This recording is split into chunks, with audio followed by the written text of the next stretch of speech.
Hello student, तो अब हम स्टार्ट करने जा रहे हैं बिल्कुल ही fresh topic that is potentiometer. तो सबसे पहले जानते हैं पोटेंशियोमीटर क्या होता है। तो स्टूडेंट्स, ये एक डिवाइस है which can be use to measure the EMF of a source without drawing any current. बच्चे, ये बड़ा ही इंपॉर्टेंट पॉइंट है कि बिना करंट ड्रॉ किए ये पोटेंशियल को मेज़र करता है बेटा, और वो भी बिल्कुल एक्यूरेट मेज़र करता है। तो बेटा सबसे पहले हमारे दिमाग में ना क्वेश्चन ऐसा आना चाहिए था कि हम जो पोटेंशियोमीटर यूज़ कर रहे हैं उसका लॉजिक क्या है। हमारे पास तो एक डिवाइस है ऑर्डिनरी वोल्टमीटर, तो हम उस ऑर्डिनरी वोल्टमीटर की जगह हम पोटेंशियोमीटर क्यों लेके आ रहे हैं। तो बेटा ये सबसे इंपॉर्टेंट क्वेश्चन है। तो सबसे इंपॉर्टेंट क्वेश्चन ये है कि पोटेंशियोमीटर क्यों लेके आ रहे हैं बेटा। तो पोटेंशियोमीटर हम तो करके लेके आते हैं बेटा, क्योंकि ये जो डिवाइस है ना, ये जो डिवाइस है पोटेंशियोमीटर, ठीक है, ये जो रीडिंग देता है ना हमें, ये जो रीडिंग देता है बेटा, वो बड़ी एक्यूरेट रहती है बेटा, एक्यूरेट रहती है। हालांकि जो वोल्ट मीटर है बेटा, वोल्ट मीटर रीडिंग तो वो भी देता है, पर बेटा वो इतनी एक्यूरेट नहीं देता, उसकी एक्यूरेट नहीं होती इतनी, ठीक है। उसका रीज़न क्या रहता है बेटा, क्योंकि जो ऑर्डिनरी वोल्ट मीटर है वो आइडियल वोल्ट मीटर नहीं है बेटा, ठीक है, आइडियल वोल्ट मीटर नहीं है। अब ये नया वर्ड आ गया आइडियल वोल्ट मीटर। ये आइडियल वोल्ट मीटर नाम की चीज़ क्या है। तो बेटा ये जो आइडियल वोल्ट मीटर वर्ड लिखा ना मैंने, इसका मतलब ये है कि ये जो आइडियल मतलब कि होते हैं, इनकी रेजिस्टेंस जो रहती है बेटा वो इन्फिनिट रहती है, ठीक है। तो इसकी रेजिस्टेंस इन्फिनिट रहती है, बट हमारा जो ऑर्डिनरी वोल्ट मीटर है, ये वाला जो ऑर्डिनरी वोल्ट मीटर है, इसकी जो रेजिस्टेंस है वो कुछ फाइनाइट रहती है, जिसके करके कुछ ना कुछ करंट की वैल्यू उसमें से निकलती रहती है, ठीक है, कुछ ना कुछ फाइनाइट वैल्यू रहती है, आती रहती है। बट इसमें जो करंट की वैल्यू आती है बेटा वो ज़ीरो हो जाती है। तो हमें तो कुछ ऐसा डिवाइस चाहिए जिसमें से कोई करंट ही फ्लो ना करे। तो बेटा ये जो पोटेंशियोमीटर है ये एक ऐसा डिवाइस है जो कि वर्क करता है नल डिफ्लेक्शन मेथड के ऊपर, ठीक है। नल डिफ्लेक्शन, ये आपके डिफरेंस बनने शुरू हो गए, समझ रहे हैं। और बेटा ये नल डिफ्लेक्शन के ऊपर है, इसका मतलब यहाँ पे क्या आ रही होगी, it works on deflection method, ठीक है, ये डिफ्लेक्शन देता है, ठीक है। अगला पॉइंट जो देना है वो क्या है, ये एक एक्यूरेट डिवाइस है, ये एक्यूरेट है नहीं इतना, क्योंकि इसमें से कुछ ना कुछ करंट फ्लो कर रहा है। बेटा इसका अगला पॉइंट है सेंसिटिविटी। बेटा इसकी सेंसिटिविटी बड़ी ज़्यादा हाई रहती है, ठीक है। और इसकी बेटा जो सेंसिटिविटी है वो क्या रहती है बेटा, ये लो है, क्योंकि इसके साथ गल्वेनोमीटर अटैच है, गल्वेनोमीटर अटैच है, जिसके करके वो डिफ्लेक्शन शो कर रहा होता है बेटा, लास्ट डिफ्लेक्शन, ठीक है। तो छोटा सा करंट भी अगर मिल जाए तो वो काफ़ी ज़्यादा हाई डिफ्लेक्शन शो करता है बेटा। तो अगला पॉइंट ये है कि इसमें से कोई भी करंट फ्लो नहीं करता, नो करंट इज फ्लोइंग, ठीक है। और यहाँ पे जो है करंट जो है वो क्या कर रहा है, वो फ्लो कर रहा है, समझ रहे बेटा, ये छोटे छोटे पॉइंट्स। अगला पॉइंट देखो स्टूडेंट, बेटा जो नेक्स्ट पॉइंट है वो बड़ा ही इंपॉर्टेंट है, ठीक है। ये इसके यूजेस भी हैं और इसकी एप्लीकेशंस भी हैं, ठीक है। वैसे तो एन नंबर ऑफ एप्लीकेशंस है, पर हमारे कोर्स में सिर्फ 2 हैं, ठीक है। मैं आपको 3 बताऊंगा। सबसे पहले ये तो एक तो ईएमएफ को मेज़र करने में काम कर रहा है, ठीक है, मतलब potential difference EMF of the cell. दूसरा ये काम करता है कंपेयरिंग ईएमएफ, बेटा ये एप्लीकेशन है, ठीक है, जो अभी मैं लिखूंगा कंपेयरिंग ईएमएफ, ठीक है बेटा। और तीसरी जो है वो इंटरनल रेजिस्टेंस को कैलकुलेट करता है, ठीक है, how to calculate the internal resistance, ठीक है, to determine the internal resistance of the cell, ठीक है। ये 3 पॉइंट है। और इसमें क्या आता है, ये सिर्फ पोटेंशियल डिफरेंस को मेजर करता है between the terminal of the cell. बेटा ये इसके डिफरेंस ही बन रहे हैं। अब देखिए बेटा, हालांकि देखो इतने बेनिफिट हमें मिल रहे हैं इस पॉइंट, इस जगह, और इस जगह हमें काफ़ी कम बेनिफिट मिल रहे हैं, पर एक चीज़ है कि हम हर जगह फिर भी वोल्ट मीटर यूज़ कर रहे हैं। ऐसा क्यों है कि हम हर जगह वोल्ट मीटर यूज़ करें बेटा। उसका रीज़न ये है क्योंकि ये जो वोल्ट मीटर है बेटा, ये हमें जो रीडिंग देता है वो देता तो एक्यूरेट नहीं है इतनी, पर फिर भी इतनी, मतलब बहुत ज़्यादा, मतलब कि अगर हमने करना हो, जैसे हम कहते हैं कि जैसे आपने +1 में पढ़ा होगा कि एक नॉर्मल स्केल होता है, ठीक है, और एक वर्नियर स्केल होता है बेटा। आप नॉर्मली क्लास में या हर जगह जो स्केल यूज़ करते हो वो कौन सा स्केल यूज़ करते हो बेटा, वो नॉर्मल मीटर स्केल यूज़ करते हो, हर जगह वोल्ट मीटर वो वाला स्केल तो लेके नहीं जाते, वर्नियर या स्क्रू गॉज वाला। हालांकि उसका साइज़ कॉम्पैक्ट है, ठीक है, पर ये जो पोटेंशियोमीटर है स्टूडेंट, पोटेंशियोमीटर, इसका साइज़ बहुत ज़्यादा बड़ा होता है स्टूडेंट, काफ़ी बड़ा होता है, ठीक है। ठीक है, 1 metre, 2 metre, 3 metre, 4 metre, 10 metre तक साइज जाता है इसका। तो बेटा इसका साइज जो ना, साइज जो इसका पोटेंशियोमीटर का है, it is very large. But potential जो वोल्ट मीटर है, इसका साइज जो है वो काफ़ी स्मॉल होता है, जिसके करके हम इसको हर जगह एडजस्ट कर सकते हैं। ये एडजस्टेबल है, हर तरह के मतलब कि गैजेट के साथ हम इसको ईजिली एडजस्ट कर सकते हैं, ठीक है। पर हाँ, जब हमने बिल्कुल एक्यूरेट वैल्यूज़ निकालनी हो तो उसके लिए हमें यही डिवाइस चाहिए, दैट इज़ पोटेंशियोमीटर। अदरवाइज हम ये वाला डिवाइस को यूज़ कर सकते हैं, क्योंकि इसका साइज स्मॉल है एंड ईजी टू यूज़, हर जगह मतलब ईजिली हम यूज़ कर सकते हैं। इसमें हमें काफ़ी ज़्यादा कनेक्शन दे के मतलब प्रॉपर सेटअप लगा के करना पड़ता है। तो बेटा अभी तक आपको बेसिक टर्म्स समझ आ गई होंगी कि हाँ ये पोटेंशियोमीटर है क्या। बेसिकली पोटेंशियोमीटर एक ऐसा डिवाइस है which is use to measure EMF without drawing any current from the cell, मतलब बिना करंट को ड्रॉ किए। अभी मैं आपको डायग्राम से एक्सप्लेन करूँगा कि ये मतलब क्या है इसका, ठीक है। और ये नल डिफ्लेक्शन के ऊपर मेथड के ऊपर ये वर्क करता है, ठीक है। और इसका साइज बड़ा ज़्यादा लार्ज होता है, ठीक है। चलो कंस्ट्रक्शन के ऊपर बढ़ते हैं। तो यहाँ पे देखिए इसका कंस्ट्रक्शन बेटा। तो बेटा इसके कंस्ट्रक्शन में देखो, मैंने एक वायर दिखाई है, ये वाली AB वायर। बेटा जो ये AB वायर है, ये पर्टिकुलरली बेसिकली हम कह सकते हैं कि ये कॉन्स्टेनिन की बनी हुई है, ठीक है। कॉन्स्टेनिन की बनी हुई है, ठीक है। कॉन्स्टेनिन या मैंगनीन इनको कह देते हैं, और मैंगनीन, ठीक है।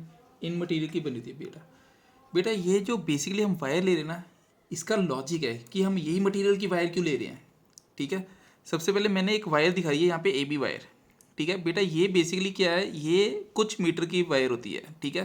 बेसिकली आपके कोर्स में जो है वो 4 मीटर से 10 मीटर की ही बात करते हैं, 4 मीटर से 10 मीटर तक की वायर लेते हैं, 2 मीटर, 3 मीटर, कितनी भी मीटर की हो सकती है वैसे, ठीक है। सबसे पहले तो आपने कंस्ट्रक्शन में ये लिखना है कि ये जो वायर ले रहे हैं वायर, ठीक है, it is a few metres, ठीक है। अगर NCERT के अकॉर्डिंग देखा जाए तो 4 to 10 मीटर लेनी है आपने, ठीक है। उसके बाद बेटा हमने जो वायर लेनी है, वायर ये किस मटेरियल की बनी होनी चाहिए, कॉन्स्टेनिन, ठीक है, और मैंगनीन। बेटा क्यों इस पर्टिकुलर मटेरियल की बनी होनी चाहिए, क्यों इस पर्टिकुलर बेसिकली मटेरियल की बनी होनी चाहिए।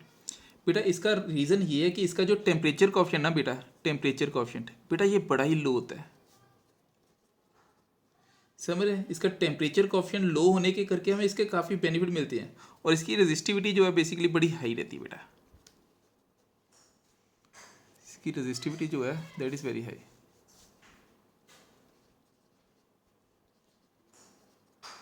ठीक है बेटा। तो बेटा ये दो पॉइंट्स बड़े इंपॉर्टेंट है कि हम ये वाली बेसिकली वायर क्यों ले रहे हैं, क्योंकि रेजिस्टिविटी हाई होने से क्या बेनिफिट मिल रहा है बेटा। तो बेटा रेजिस्टिविटी हाई होने से हमें काफ़ी ज़्यादा बेनिफिट मिलते हैं बेटा। तो हमें बेसिकली पोटेंशियोमीटर क्या डिवाइस है जो कि ज़ीरो करंट ड्रॉ करवाए, ठीक है। तो उसमें हमें ये दो पॉइंट्स बड़े काम आ रहे हैं कि हमने ये जो वायर ली है ये जल्दी मतलब कि इसका टेम्परेचर कॉफिशिएंट लो होने के करके ये जल्दी हीटअप नहीं होती बेटा, ठीक है। हीटअप नहीं होती, जैसे दूसरी वायर होंगी वो बड़ी जल्दी हीटअप हो जाएंगी, ठीक है। ये जल्दी हीटअप नहीं होती क्योंकि इसका टेम्परेचर कॉफिशिएंट बड़ा लो है बेटा, और रेजिस्टिविटी हाई होने के करके तो ये वायर हमें बेनिफिट देती है बेटा।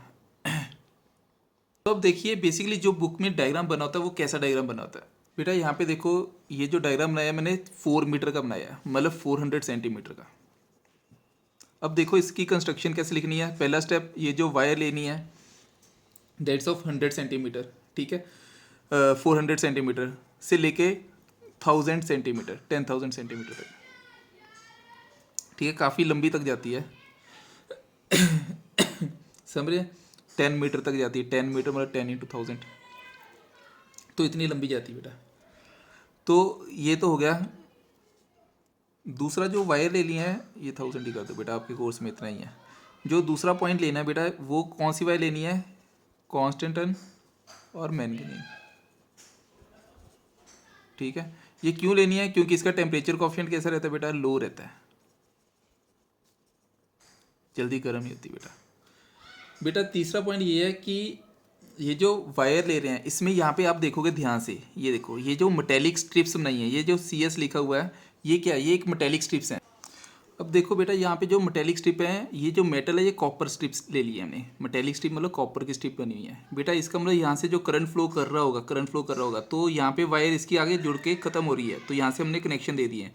बेटा इसका बेनिफिट ये मिल रहा है कि हमने यहाँ पे देखो ये क्यों हम ऐसे बना रहे हैं, क्योंकि एक 10 मीटर लंबी वायर बनाने से अच्छा इन्होंने कहा कि इसको थोड़ा कॉम्पैक्ट फॉर्म में दिखा दें।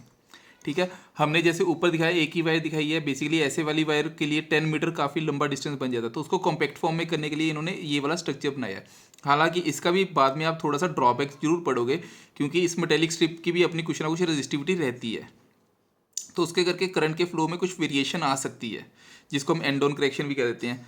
बट हाँ, अभी के लिए आपने यही मानना है कि यहाँ से जो करंट फ्लो कर रहा है वो इस फॉर्म में यूनिफॉर्म क्रॉस सेक्शन एरिया में फ्लो कर रहा है। तो इसका क्रॉस सेक्शनल एरिया भी जो लेना है बेटा, क्रॉस सेक्शनल एरिया बेटा वो भी यूनिफॉर्म लेना है। तो बेटा और देखिए इसका ये जो पूरे का पूरा सेटअप है बेटा, ये पूरे का पूरा सेटअप ये एक वुडन बोर्ड के ऊपर होता है, वुडन बोर्ड के ऊपर होता है बेटा। अब देखिए ये पॉइंट टू पॉइंट आपको समझ आ रहा होगा। ठीक है, अब यहाँ पे देखिए इसका जो एंड है, अब बेटा यहाँ पे देखो ये जो सर्किट बनाया हुआ ना, ये जो सर्किट बनाया मैंने, इसको लर्न करने का तरीका भी देख लीजिए बेटा। इसको बकरा फॉर्म में लर्न कर लीजिए, बैटरी की रियोस्टेट, बैटरी की रियोस्टेट, बैटरी की रियोस्टेट, मतलब बकरा BKR। तो इसको आप बकरा लर्न कर लो, आपको इजीली लर्न रहेगा। बकरा मतलब बैटरी की एंड रियोस्टेट, बैटरी की एंड रियोस्टेट, समझ रहे बेटा। अब बेटा ये जो बकरा ना, बकरा, इस बकरे को हम कहते हैं ड्राइविंग और ऑक्सिलरी सर्किट, ऑक्सिलरी सर्किट। बेटा ये जो करंट है ना, इसमें से जो करंट फ्लो करता है, ये जो बकरे में से करंट फ्लो कर रहा है बेटा, ये कांस्टेंट करंट फ्लो करवाते हैं, कांस्टेंट करंट। इसको पॉइंट दे दिया A और इसको पॉइंट दे दिया B। तो इसका मतलब बेटा जो करंट फ्लो करना है, it sends a constant current through wire AB wire में से कांस्टेंट करंट दे रहा है थ्रू वायर AB। समझ रहे बेटा, ये जो सेंड कर रहा है, it send a constant current through wire AB। तो बेसिकली आपको समझ आ रहा होगा, ये स्टेप बाय स्टेप समझ आ रहा होगा। तो बेटा उसके बाद देखो इसको हमने कनेक्ट किया गैल्वेनोमीटर के साथ। ठीक है, गैल्वेनोमीटर क्या है, एक करंट सेंसिटिव डिवाइस है जो कि डिफ्लेक्शन शो कर देता है, large deflection even for a small amount of current. और बेटा ये जो यहाँ पे मैंने एरो लगाया ना, इसको हम कहते हैं जॉकी। ये भी एक मेटल की स्ट्रिप का बना होता है, मेटेलिक स्ट्रिप का बना होता है। ठीक है, ये भी एक मेटेलिक स्ट्रिप का बना होता है। मेटेलिक स्ट्रिप का हमें ये बेनिफिट मिल जाता है कि ये डिफ्लेक्शन शो करवा देता है गैल्वेनोमीटर में। जब हम इस वायर को टच करेंगे, क्योंकि इस वायर में करंट है, यहाँ से देखो कांस्टेंट करंट आ रहा होगा, तो जब हम गैल्वेनोमीटर यहाँ से टच करवा रहे होंगे बेटा, तो ये क्या करना शुरू हो जाता है, ये किसी पर्टिकुलर पॉइंट पे करंट दे रहा होता है। तो बेटा यहाँ पे देखो, अगर मैं इसको यहाँ पे टच कर रहा हूँ तो गैल्वेनोमीटर का मैं अगर आपको व्यू दिखाऊँ तो ऐसा गैल्वेनोमीटर बन जाता है। तो यहाँ पे एक एरो बने होते हैं, यहाँ पे नंबरिंग होती है 0, यहाँ पे लिखा होता है 30 और यहाँ पे भी लिखा होता है 30। तो बेसिकली क्या होता है, ये जो गैल्वेनोमीटर है बेटा, यहाँ पे जैसे ही हम इसको करंट देते हैं तो ये डिफ्लेक्शन शो करता है इस साइड या इस साइड। फॉर एग्जांपल मैंने कहा कि मैंने इस पॉइंट पे टच करवाया जॉकी को, इस पॉइंट पे टच करवाया, तो गैल्वेनोमीटर की डिफ्लेक्शन इस साइड थी। तो बेटा बेसिकली उसके बाद मैंने इसको टच करवाया इस पॉइंट पे, एकदम से उठा के मैंने इस पॉइंट पे ले गया, तो बेटा ये डिफ्लेक्शन शो कर रहा है इस पॉइंट पे। तो मतलब इन दोनों, ये दोनों डायरेक्शन में डिफ्लेक्शन शो कर रहा है। इसका मतलब इनके बीच में कोई ऐसा पॉइंट होगा जब ये 0 पे भी आ रहा होगा। बेटा जिस पॉइंट पे ये 0 पे आ रहा होगा ना, उस पॉइंट को हम कहते हैं नल डिफ्लेक्शन पॉइंट। बेटा यही पॉइंट है, ये इंपॉर्टेंट पॉइंट होता है नल डिफ्लेक्शन पॉइंट। इस पॉइंट पे क्या होता है कि जितना पोटेंशियल इस पॉइंट का ऊपर का होगा, उतना ही पोटेंशियल जो नीचे से करंट आ रहा है उसका होगा। मतलब पोटेंशियल ड्रॉप जो होगा वो कांस्टेंट हो जाता है बेटा, समझ रहे हैं। इसको बेटा आप ऐसे मान सकते हो, जैसे फॉर एग्जांपल हमारे पास ये पूरी लेंथ, अगर लेट अस अज्यूम ये L थी, ठीक है, ये L लेंथ है। ठीक है बेटा, L लेंथ है, यहाँ पे लेंथ लिख दिया मैंने। ठीक है, और यहाँ पे इसका पोटेंशियल ड्रॉप जो है, फॉर एग्जांपल यहाँ पे पोटेंशियल जो था इसका पॉजिटिव है, तो इसका मैं यहाँ पे मान लेता हूँ कि 0 और यहाँ पे मान लेता हूँ V, जैसे मर्जी मान लो, या इसको V मान लेते हैं, E मान लेते हैं और इसको 0 मान लेते हैं। तो इसका यहाँ पे E पोटेंशियल आ रहा है और इसका इस पॉइंट पे 0 आ रहा है, समझ रहे हैं। या V मान लो इसको पोटेंशियल, ठीक है, तो इसका V और इसका 0, तो इसका मतलब पोटेंशियल ड्रॉप जो है ना, potential drop across the length of the wire, इस पॉइंट से लेके इस पॉइंट तक, ये पोटेंशियल 0 लेके चल रहा है यहाँ पे देखो, या V लेके चल रहा है, इस पॉइंट तक आते आते इसका पोटेंशियल ड्रॉप कितना आ गया, 0। तो मैंने कहा 0 आ गया। बेटा ये लेंथ L के लिए पोटेंशियल ड्रॉप V है। तो यूनिटी के लिए क्या हो जाएगा, यूनिटी के लिए इसको हम यूनिटरी मेथड के साथ समझ सकते हैं, V/L हो जाएगा। तो बेटा अगर फॉर एग्जांपल मैं इस डिस्टेंस को मैं मान लूँ x डिस्टेंस है, तो बेटा x डिस्टेंस के लिए इसका पोटेंशियल ड्रॉप कितना हो जाएगा, V/L × x। समझ रहे ना बेटा। तो v divide by L into X, this is how we can calculate the value of potential drop. तो ये तो आ गया हमारे पास इस फॉर्म में। तो बेटा यहाँ पे जो v बाई एल है ना, v बाई एल है, this is called potential drop. ठीक है, v by L is called potential drop, हम ऐसे मान लेते हैं और इसको हम डिनोट करते हैं k के साथ। ठीक है, तो k is equal to v divide by L, potential drop. तो बेटा बेसिकली ये जो मेथड ना, ये जो मेथड है इसी के ऊपर ही बेस्ड है, प्रिंसिपल इसी के ऊपर बेस्ड है। तो बेटा इसका जो प्रिंसिपल है इसी के ऊपर ही बेस्ड है। क्या प्रिंसिपल है कि it is based on the principle that potential drop v it is directly proportional to length of the cross sectional area. ठीक है, तो v is directly proportional to length, ये इसकी प्रिंसिपल है। तो आप इसको समझने के लिए, प्रूफ करने के लिए ऐसे लिख देते हो कि according to Ohm's law v equal to I R. समझ रहे हैं, तो i कांस्टेंट है यहाँ पे, r is equal to rho l by A होता है। समझ रहे हैं बेटा, तो i rho divide by A, मैंने आपको स्टार्टिंग में बताया कि एरिया ऑफ क्रॉस सेक्शन जो है वो भी कांस्टेंट लेना है, रेजिस्टिविटी जो है वो भी कांस्टेंट होती है। तो इसका मतलब ये सारी की सारी टर्म अगर कांस्टेंट है तो v is directly proportional to length आ रहा है, और ये सारी की सारी टर्म जो है इसको हम k कह देते हैं, k। ठीक है, इसको ऐसे भी लिख सकते हो आप, तो v is equal to k l, where k is equal to I rho by A, और ये v by L, potential per unit length. This is how we can calculate the value of potential drop. तो potential drop का अगर graph plot करने को कह दें, v versus l का ग्राफ प्लॉट करने को कह दें, तो बेटा v is directly proportional to length है, ऐसे आ जाएगा। समझ रहे, क्लियर हो रही है टर्म। तो पोटेंशियल पर यूनिट लेंथ। तो बेटा अब इसकी एप्लीकेशन देखो, अब इसकी एप्लीकेशन कैसे कैसे कर सकते हैं। सबसे पहली एप्लीकेशन देखिए बेटा इसकी, सबसे पहली एप्लीकेशन ये है टू कंपेयरिंग द ईएमएफ। ठीक है, उसको करने से पहले to measure the EMF of cell कर लीजिए, to measure the EMF of a cell. बेटा ईएमएफ को मेज़र करते हैं, तो बेटा सबसे पहले मैं एक सिंपल वाला डायग्राम ही बनाऊंगा इसमें भी। ठीक है, तो ये इसका डायग्राम बन गया। ठीक है, इस फॉर्म में। तो इसको मैंने यहाँ पे एक पर्टिकुलरली बेसिकली ऐसे बना दिया, ये बैटरी का आ जाएगा। ठीक है, इसको मैं मान लेता हूँ 0 पोटेंशियल और इसको मान लेता हूँ हायर पोटेंशियल V पोटेंशियल। ठीक है, इसको मैंने एक सेल के साथ कनेक्ट कर दिया। ठीक है बेटा, अब यहाँ पे देखो बैटरी बड़ी के सेल बड़ा, क्वेश्चन ये होता है। तो बेटा आपने यहाँ पे इस सर्किट डायग्राम के लिए, इस सर्किट डायग्राम बेसिकली इस पर्टिकुलर पोटेंशियोमीटर के लिए, ये जो मैं बोल रहा हूँ ब्रह्मास्त्र है, वो ऐसे ही याद रखना है कि V is always greater than E। ये आपको क्वेश्चंस में ज़्यादा क्लैरिटी के साथ समझ आएगा। सबसे पहला पॉइंट आपने जो याद रखना है कि पोटेंशियल की value is always greater than EMF. ठीक है, अगले अगले पॉइंट जैसे जैसे मैं डायग्राम लूँगा आपको एक्सप्लेन करते जाता हूँ। तो यहाँ पे ईएमएफ लगा दिया मैंने E। ठीक है, और बेटा इसकी अपनी एक इंटरनल रेजिस्टेंस रहती है। ठीक है, ईएमएफ की अपनी एक इंटरनल रेजिस्टेंस रहती है और इसकी लेंथ है L फॉर एग्जांपल। बेटा इसने इस पॉइंट पे क्या किया, इस पॉइंट पे बेसिकली इस पॉइंट से लेके इस पॉइंट तक, तो बेटा इस पॉइंट तक इसने नल डिफ्लेक्शन शो करवा दी और इस डिस्टेंस को हमने नाम दे दिया x। ठीक है, तो यहाँ तक तो बिल्कुल सिंपल टर्म में समझ आ रहा होगा आपको। और ये जॉकी J है। ठीक है, ये A पॉइंट ले दिया, ये B पॉइंट ले दिया। अगर ये 0 है तो यहाँ पे भी 0 आएगा, यहाँ पे V है तो यहाँ पे भी V आएगा। ठीक है, अब फिर से यूनिटरी मेथड के साथ आप कर सकते हो।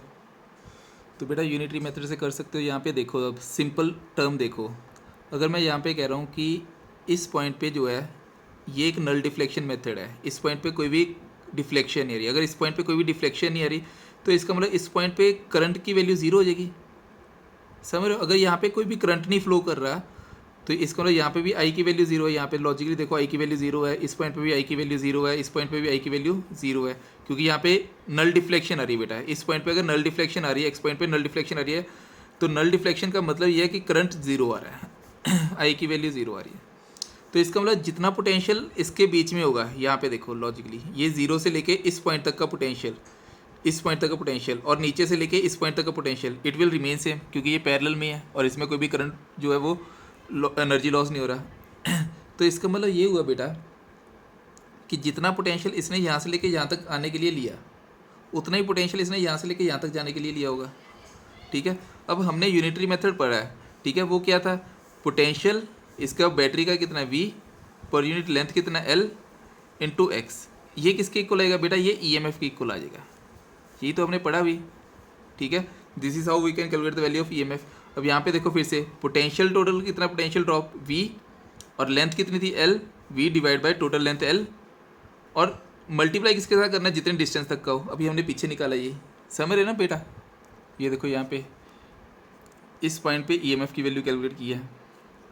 टोटल पोटेंशियल कितना था E, ठीक है, मतलब V मान लिया था हमने, तो V, और टोटल लेंथ कितनी थी L इंटू जितना डिस्टेंस था X, समझ रहे हैं। तो बेसिकली हमने वही सेम किया है यहाँ पे, V divide by L into X।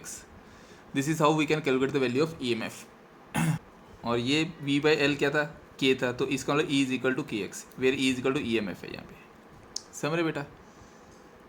अब इसके कुछ इंपॉर्टेंट पॉइंट्स याद रखने हैं बेटा। यहाँ पे देखो जो इंपॉर्टेंट सबसे पहला पॉइंट क्या था कि V is always greater than E, ये हमेशा याद रखना है कि V is always greater than E। उसका रीज़न भी मैं आपको बता देता हूँ, ठीक है। क्वेश्चन में ही समझते हैं कि रीज़न क्या होगा। बेटा यहाँ पे देखो इसकी लोअर पोलैरिटी है और ये भी इसकी लोअर पोलैरिटी है, तो पोलैरिटी जो रखनी है बेटा वो भी सेम रखनी है, ठीक है। पोलैरिटी हमेशा सेम रखनी है बेटा। अगर आप ऑपोजिट पोलैरिटी करोगे तो यहाँ पे पूरी गड़बड़ हो जाएगी, पोटेंशियोमीटर तबाह कर दोगे आप, ठीक है, समझ रहे ना बेटा। तो यहाँ पे दो चीज़ें ध्यान में रखनी है, एक तो पोलैरिटी आपने सेम रखनी है, दूसरा इसकी बैटरी का जो वैल्यू होगी it is always greater than इसकी वैल्यू, समझ रहे ना। तो अगर ये दो पॉइंट्स समझ रहे हो तो मैं आपको क्वेश्चंस करवाता हूँ बेटा, उससे आपको ज़्यादा क्लैरिटी आएगी कि ये जो पॉइंट्स बोले ये क्यों बोले गए हैं। यहाँ पे देखिए स्टूडेंट्स, फिर से देखो यहाँ पे इस फॉर्म में सेल है, ठीक है, इसको मैंने कह दिया ये 20 वोल्ट का है, ठीक है। इसको मैं कनेक्ट कर देता हूँ ऐसे जनरली, ठीक है, 10 मीटर की वायर के साथ, ठीक है।